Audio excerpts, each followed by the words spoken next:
की जय। Om Namo Bhagavate Vasudevaya. Om Namo Bhagavate Vasudevaya. Om Namo Bhagavate Vasudevaya.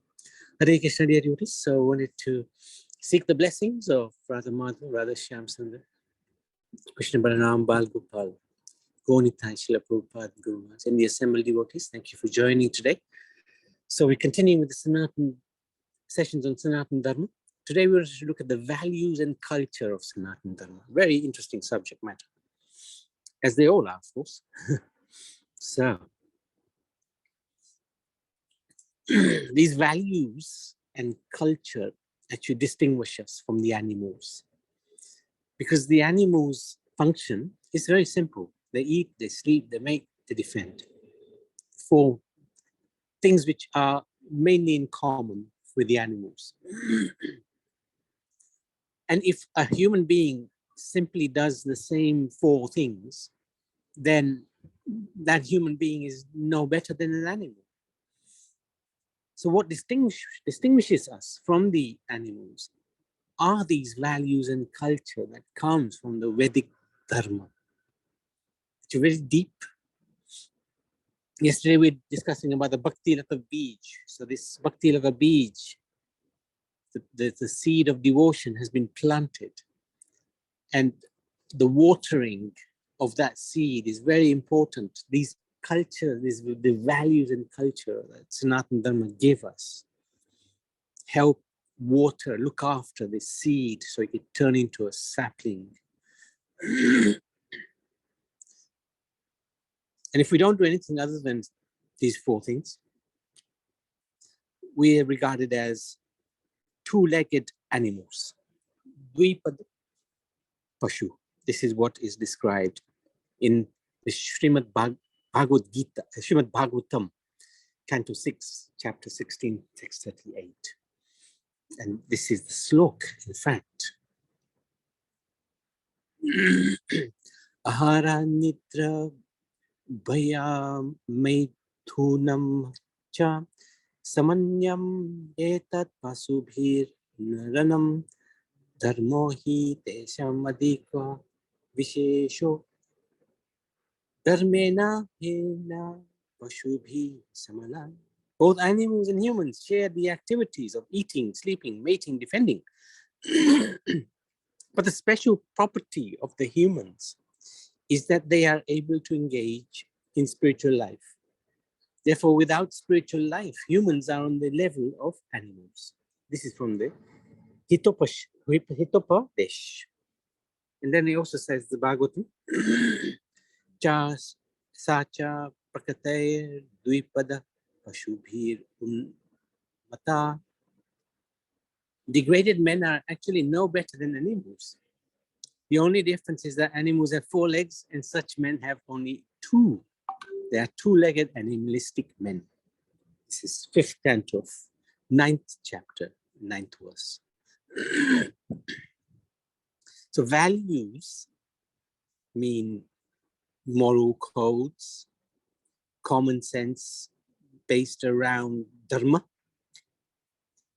and they apply universally to humans. It isn't that the Vedic values only apply to Hindus and nobody else. No, because the values given in the Vedas are for everyone. The values given in the Bible are for everyone. It isn't that they're just for the Christians. The focus on values and culture encouraged by Sanatana Dharma is to uplift our consciousness to a spiritual level. That's the whole point. To give us this spiritual angle, spiritual vision that we may not naturally have. So what are these values? Well, we start with the four pillars of Dharma, which are mercy, daya, and daya is manifest in non-violence, ahimsa. The second pillar, truthfulness, which equates to no gambling. Third pillar, cleanliness, which means no illicit relationships with the opposite sex. And finally, the fourth pillar, austerity, which means no intoxications. So the four pillars also match with the four regulative principles. No meat eating, no gambling, no illicit relations, no intoxications. In the Bhagavad Gita, chapter 2, text 64, yes, Bhavin?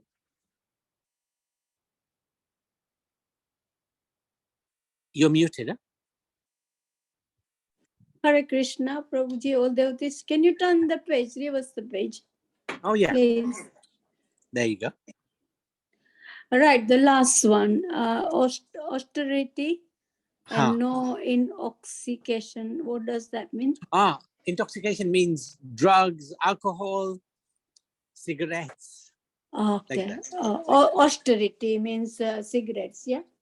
Austerity means we don't take any artificial stimulant.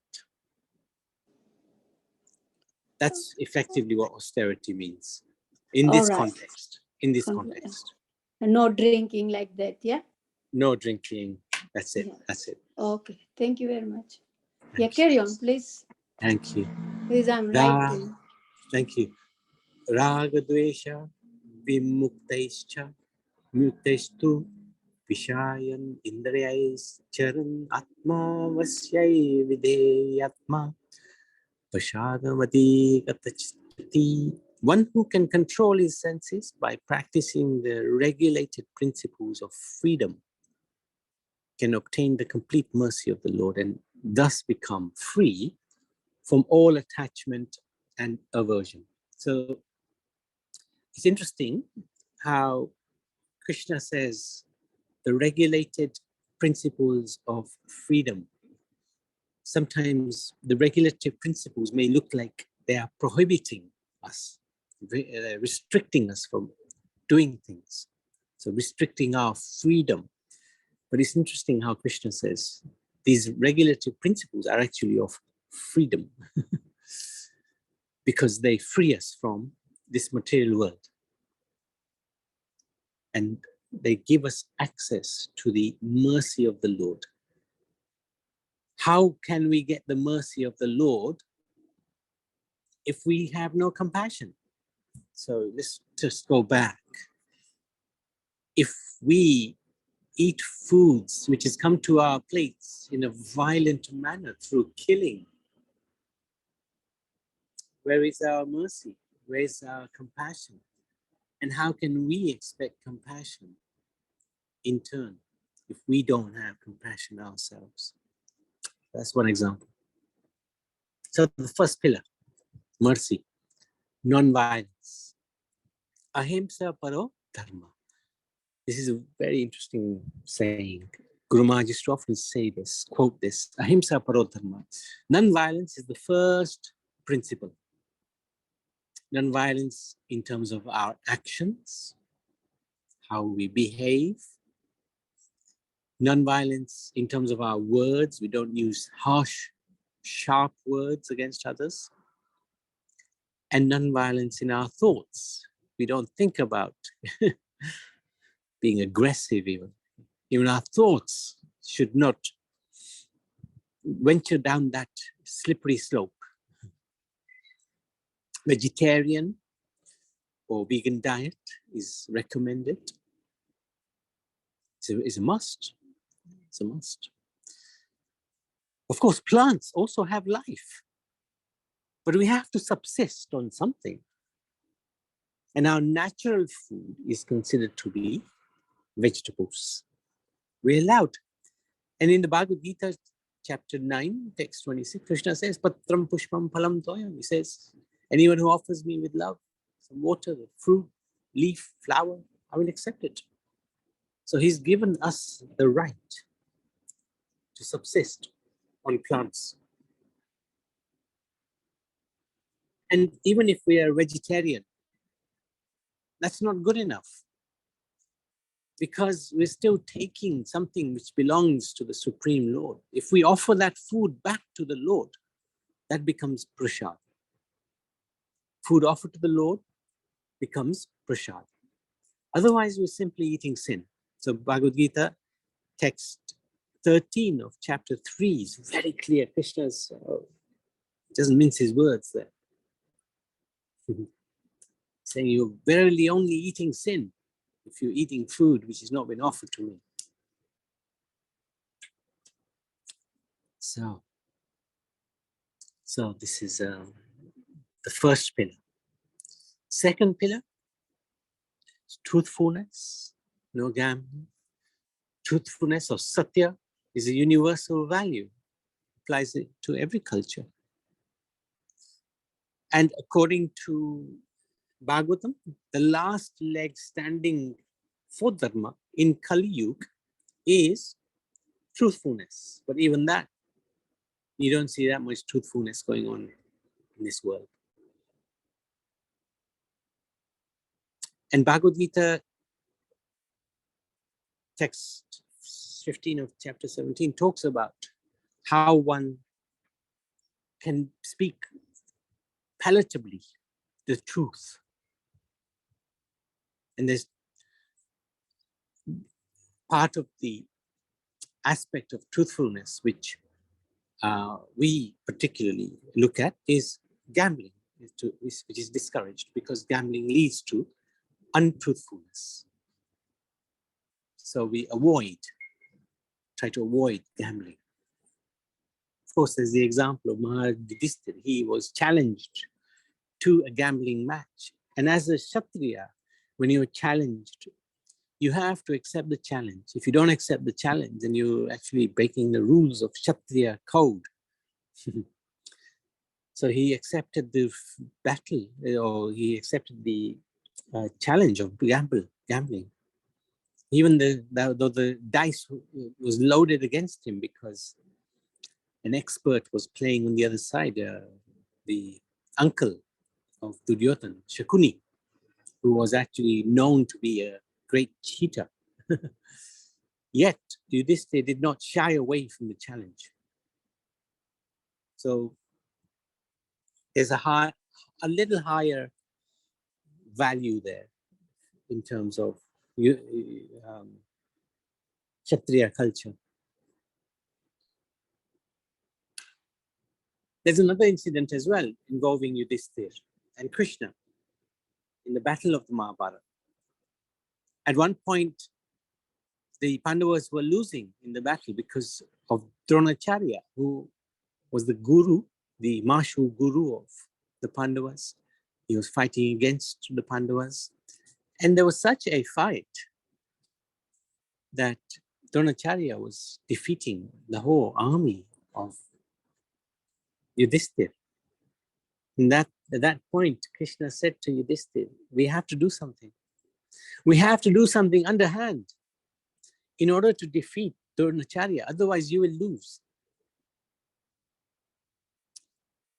And Krishna suggested, you should tell Dronacharya that his son Ashwatthama has died. But Yudhishthira said, how can I do that? I've never spoken a lie in my life. How can I speak a lie now to my guru? Now, Krishna is the absolute truth. He is the Supreme Personality of Godhead. And Yudhishthira defied him. Bhim then killed an elephant called Ashwatthama. And that inspired Yudhishthira to say to Dronacharya that Ashwatthama has died. Ashwatthama, the elephant. Because when Dronacharya heard Bhim screaming out, I have killed Ashwatthama, I have killed Ashwatthama. Dronacharya couldn't believe it. His son wasn't meant to die. He went to Yudhishthira, and Yudhishthira said, yes, Ashwatthama has died. The elephant.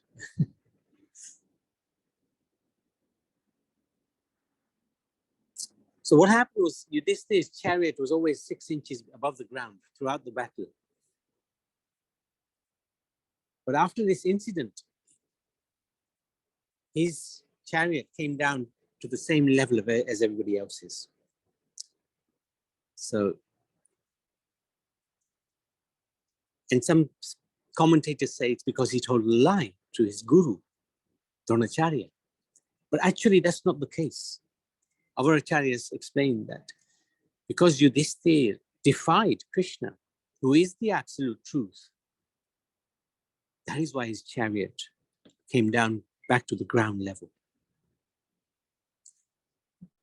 How can Krishna, the supreme absolute truth, do anything which is against the absolute, against truthfulness? So, very interesting to debate that. Why did Yudhishthira's chariot sink or go down? Anyway, so that's the example of Yudhishthira regarding truthfulness and Dharma. So, third pillar of Dharma is cleanliness, no illicit relationships. Cleanliness is said to be next to godliness. And we should have a daily routine of purity of body. So every morning we should have a shower after rising. And if we need to shower again because we've been to the toilet, number 2 especially, then we shower again. Very important. Cleanliness is very important. Cleanliness not just of the body, but more important is also a cleanliness of the mind. And there's a very nice mantra which we can recite. Om apavitro pavitro va sarva vastam gato piva yasmare pundarikaksham shabhyabhyantara suchi. That mantra says whether one is purified inside or outside, if one remembers the Supreme Personality of Godhead, Sri Vishnu, then one becomes completely cleansed. No boyfriend, no girlfriend is one of the Vedic traditions. I can't remember what Bhagavad Gita 7:11 was. I've forgotten that one. Example of Lakshman and Sita. Lakshman, when Sita was kidnapped and she threw her earrings, Ravan kidnapped her, but she left a trail of her jewelry for Ram to follow. So when Ram and Lakshman were looking for Sita, Ram came across the jewelry of Sita's and he asked Lakshman, hey, do you recognize these earrings? They're Sita's. Lakshman said, I don't know. What do you mean you don't know? Ram asks. I don't know. I've never looked at her face. Never looked at her face. And then they found some anklets. And then Lakshman said, oh yes, I recognize the anklet. He was so chaste. He was so loyal to his brother. He never even looked at the face of Sita. All these years. 13 years before Ravan was kidnapped. I mean, Ravan kidnapped Sita.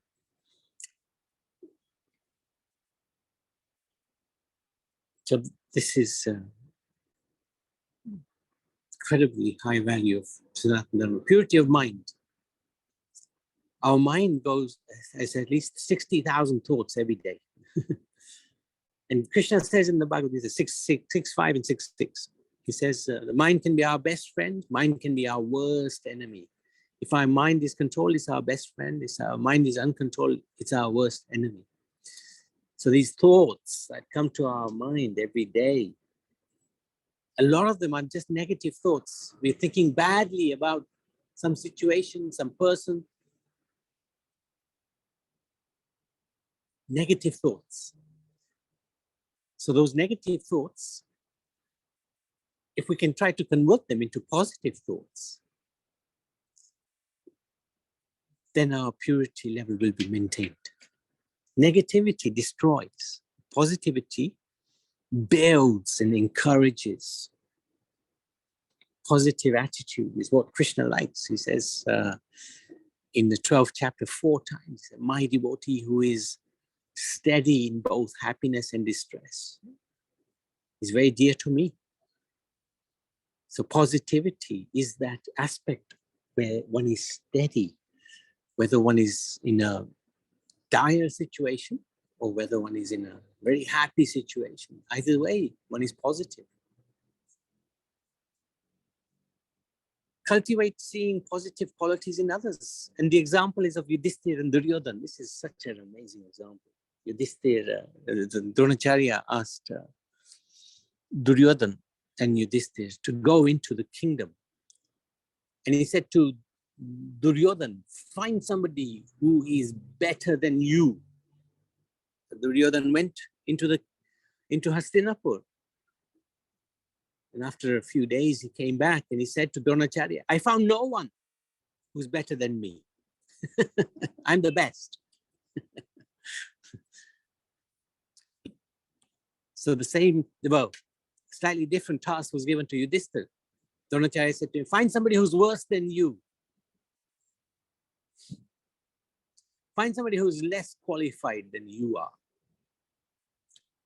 So Yudhishthira went into the kingdom, and after a few days he came back and he said to Dronacharya, I found no one who's worse than me.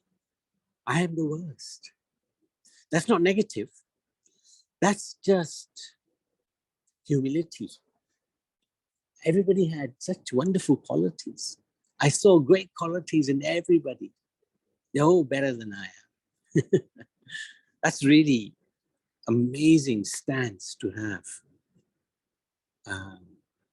Where one sees somebody who we don't like for whatever reason. Of course, we shouldn't be in a situation where we don't like somebody. Sometimes life throws up these challenges, we don't like somebody. But anyway, even if we don't like somebody, if we see a positive quality in that person, that is exemplary. Not easy, but exemplary. Fourth pillar, austerity. Now, Krishna describes 3 types of happiness in the Srimad Bhagavad Gita, 18 chapter 36, verse 38. He says that happiness, which in the beginning is poison, but in the end turns to nectar, is happiness in the mode of goodness. That happiness, which is in the beginning is nectar, at the end turns into poison, is happiness in the mode of passion. And that happiness, which is unhappiness in the beginning, unhappiness in the end, that's mode of ignorance. So very interesting, those 3 types of happiness. What does it mean? When we begin to chant or meditate, it's very difficult. It's almost like poison. Oh, why do I have to chant? It's so hard, so boring. Why do I have to chant? Why do I have to sit for 2 hours and chant every day? But then after a little while, when we get into it, we understand why we're chanting and the benefits of the chanting and how much impact that chanting is having on our consciousness. Then we become happy. We realize, wow, actually, it was poison in the beginning, but it's actually very nice. It's nectar in the end. That's the goodness one. Then the passion one, where it's nectar in the beginning, poison at the end. So if we have too much sense enjoyment, it turns into poison. In the beginning, it seems nice, but in the end, I can't take it anymore. And the most common example is when we're eating something very nice, something very sweet, like gulab jamuns. You have 1, it's lovely. 2, okay. 3, oh no more. 4, it's poison, no more. So that's happiness in the mode of passion. And the third type of happiness is poison in the beginning, poison at the end. So it's like those who like to drink a lot of alcohol. The start, it's poison, the end, it's poison, it's just poison all the way through. Mode of ignorance. No alcohol. That's one of the reasons. Avoid drugs, alcohol, even caffeine should be avoided. Some people say, I need a caffeine shot so that I can function. Dangerous, because we get hooked onto caffeine. We want to avoid any type of addiction. We should be able to wake up, immediately start chanting. Not wake up and immediately have a cup of tea. Without that cup of tea in the morning, I can't function. No, we can function at any time because we're not addicted to anything. Also, avoid time wasting on television, internet, games, social media. That time wasting is also not good. Takes away the austerity of our life. So, that's our values. What's the culture of Sanatana Dharma? Always be positive, always be steady. Krishna explains this many, many times throughout the Gita. 2:14 is another example. Part of our tradition is also prayer and worship of the Lord.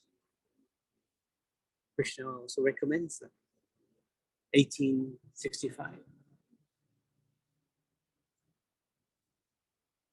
Having a giving attitude rather than a taking attitude. This is really important.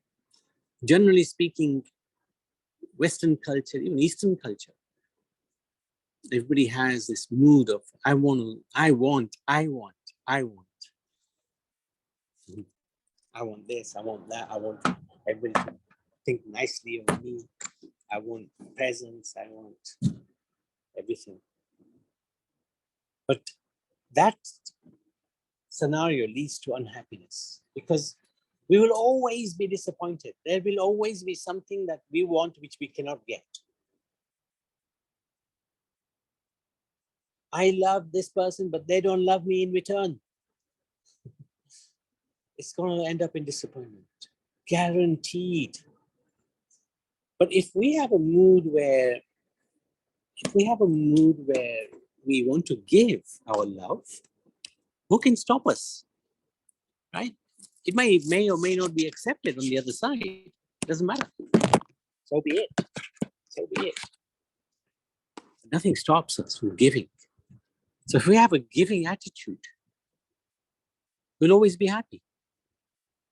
Because we always want to give. We don't want to take. We don't want to receive. We just want to give. Nobody can stop us giving. And that leads to happiness. That's why we live for others. We give our time for others. We give our wealth for others.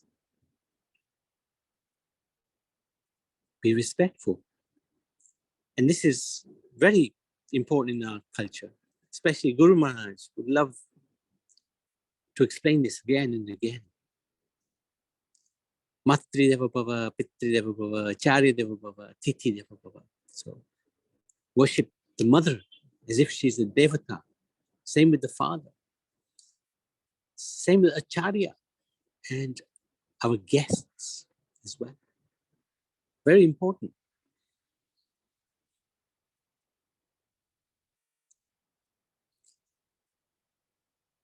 And understanding that there are 7 kinds of mothers, like we've talked about already, like our natural mother, king's mother, Brahman's wife, sorry, king's wife, Brahman's wife, the guru's wife, the nurse, earth, Gomata, like that. So many mothers are there. Having respect for all those mothers goes a long way for us to develop a very healthy attitude towards everyone. Caring for parents, grandparents, that's a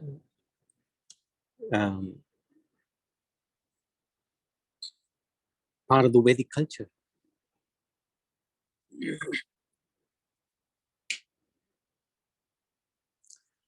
Other values, qualities to develop, humility, very important. One may be very talented, one may be very rich, one may be very beautiful, strong,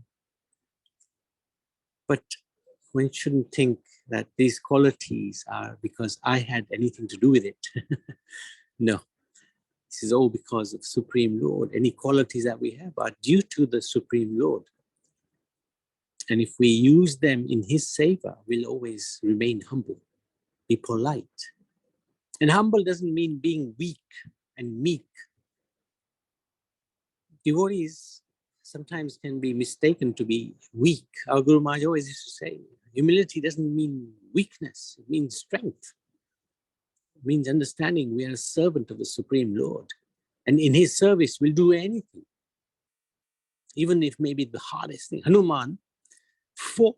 He was very, very humble, but he fought very hard for Ram. Some people might think, if he's fighting, he's not humble. No, he's serving the Lord. He's humble.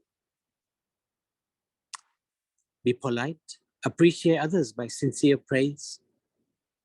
Appreciation is very important.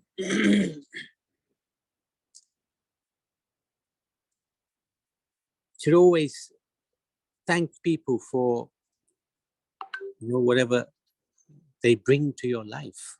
Very important. Try to control anger.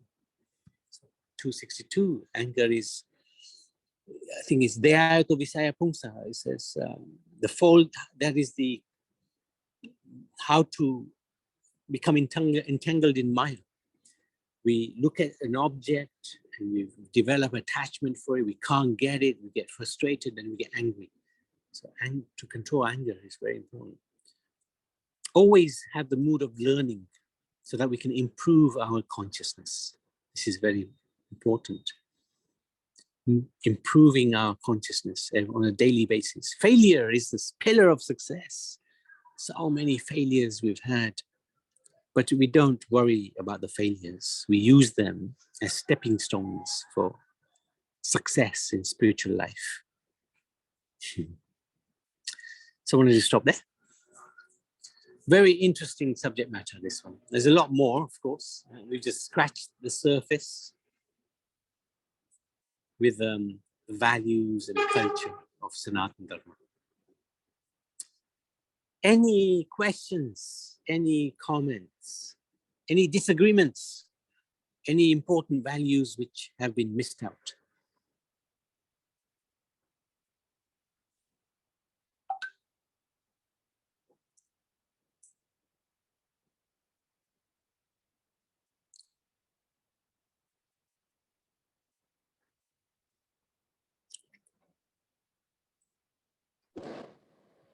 Krishna Prabhuji, Hare Krishna, Praveen. Prabhuji, yeah.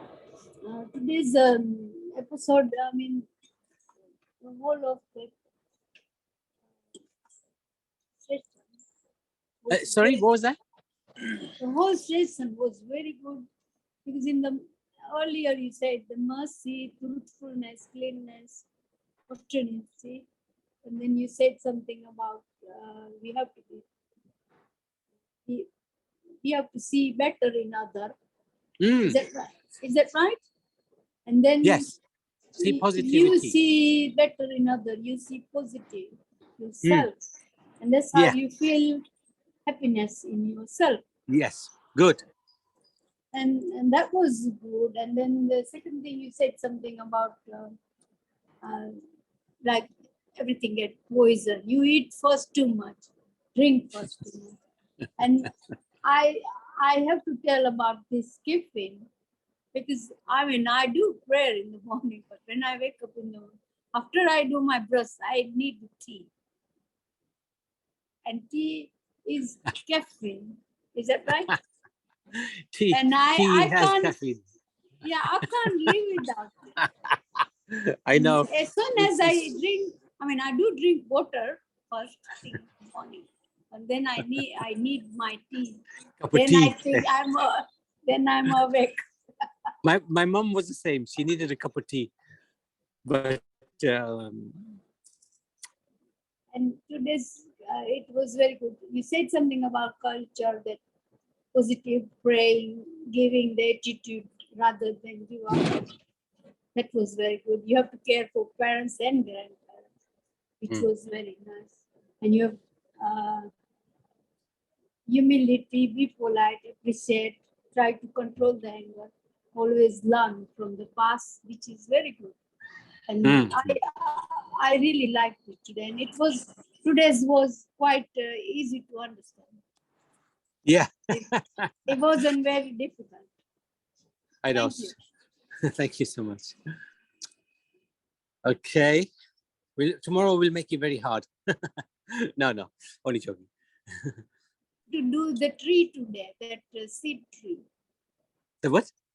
The seed tree. The tree. The Bhakti Lata Beach. Yeah. Yeah, but today you didn't start, did you? Oh no, yesterday we did that. That was it. We'll do it again. Don't worry. We'll do it again. Oh, I missed it because I was on the another satsang. Okay, no worry. It's fine. We'll do it. We'll do it again anyway. Yeah, we'll do it again. Thank you. Thank you. So Hare Krishna. Hare Krishna. Sanatana Dharma ki jai.